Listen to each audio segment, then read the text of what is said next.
And your name is? Andres Van Tonda, Your occupation? graduate student. The last time around, your subject was the history of Rhodesia. Tonight it is? Black Sabbath, 1968 to 1979. Black Sabbath in 90 seconds, starting now. Immediately before they changed their name to Black Sabbath in 1969, Ozzy Osbourne, Tony Iommi, Bill Ward and Terence Geezer Butler had performed under what name? Earth. Yes. On what day and date in February 1970 was the debut album Black Sabbath released in the United Kingdom? 25th of January. No, Friday the 13th. Black Sabbath had two albums that reached #1 in the UK charts. The most recent is 13, released in 2013. What's the name of the other album, released in 1970?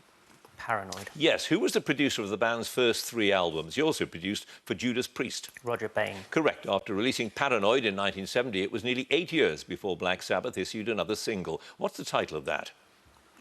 Never Say Die. Yes. In which London recording studio was the band's debut album recorded with a budget of £600? Regent.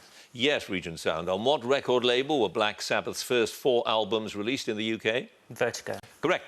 The designer Eric Sheffield devised the cover of a Black Sabbath album with the artwork produced by Drew Struzan. Which album? Sabbath, Bloody Sabbath. Correct. On the 1978 Never Say Die tour, the band was predominantly supported on dates in Europe and America by which rock band? Van Halen. Correct. Which keyboard player made a guest appearance with the band on the track Sabracadabra from the Sabbath, Bloody Sabbath album? Rick Wakeman. Yes. In which country is the Sounds Interchange recording studio where the Never Say Die album was made in 1978? Canada. Yes. The band decided not to produce the album Heaven and Hell themselves and instead hired a producer who had worked with Deep Purple, Wishbone Ash and Fleetwood Mac.